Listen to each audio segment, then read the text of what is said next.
Worried your PC might be secretly mining Bitcoin and slowing everything down? In this video, I'll show you how to secure your computer against crypto mining malware, step by step.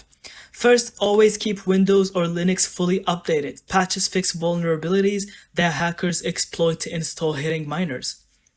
Second, install a trusted antivirus like Bitdefender or Malware. Run a full scan to detect and remove mining scripts or hidden executables. Third, open Task Manager and watch CPU and GPU usage.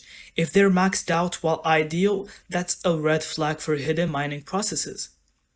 Fourth, block mining scripts in your browser with extensions like uBlock Origin or NuCoin to stop web-based miners. Fifth, use a firewall to block suspicious outbound connections. Many mining malwares consistently connect to remote servers.